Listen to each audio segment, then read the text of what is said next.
What's going on YouTube? It is your guy, Consumer Reviews and DIYs. Welcome to the channel. For everybody that is new to the channel, go ahead and hit that sub button. For everybody that's returning back, I hope that you'll subscribe. If you haven't, take a moment to go ahead and subscribe to your guy. Now, this channel, guys, is a review and DIY channel, and we have a lot of consumer reviews. We have some DIYs, but today, let's focus on what today is. Today is going to be a DIY. We are going to convert a Presto Fry Daddy 6-quart into something that you can melt soap or candle wax. Now, you may be able to come up with some other creative ideas for how to use this, but that's the purpose for us today. So come on, walk with me. Next, we're going to scoop up some epoxy. We're going to need that to make sure we create a nice seal on the pot. Now we're going to find a 1/2 inch spout. Man, there's so many different variations of spouts, so you choose what you want, what works best for you. Just be sure to select one that has grooves in the male part of the spout, because we are going to use that to screw that into the pot.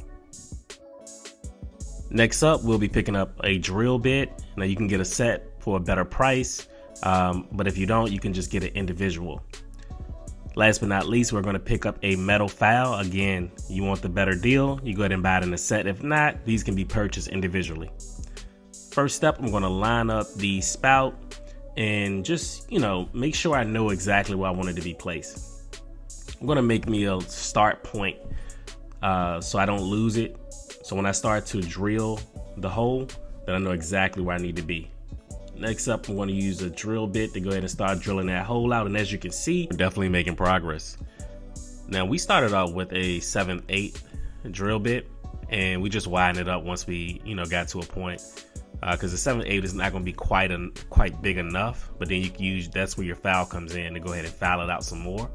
Again, guys, you don't want to make the hole so big so that the spout just falls into it. You want a very tight fit so that you have to screw the threads onto the pan. As it starts to get more and more challenging to screw it on, the best bet is going to be to use some pliers and then just go ahead and lock on it and go ahead and give it a couple of more spins to try to get it as flush as you can to the Fry Daddy. It's epoxy time. Guys, let me give you a fair warning about this epoxy though, especially if you decide to buy this particular brand. This smells terrible. And you may want to go ahead and use a glove or some gloves as well on your hands, just to make sure, you don't have any reactions or anything. I don't believe that it's toxic, but you do definitely want to, if you have gloves, go ahead and put them on before you start to knead this in your hand, because that's the next step in the process. You're going to need to squish it, knead it, to go ahead and, I guess, work the chemicals that's in it so it can bond to whatever you're trying to epoxy or seal. As you can see, guys, we've applied the epoxy on the exterior of the Fry Daddy and also the interior as well. The goal is to create a seal so that no fluids can leak out. After you apply that epoxy, you just go ahead and let it set, leave it alone for about 24 hours, and you are good to go. All right, YouTube, that has been my DIY for today. Like, comment, subscribe to the channel for additional content, and I will catch you guys on the next one.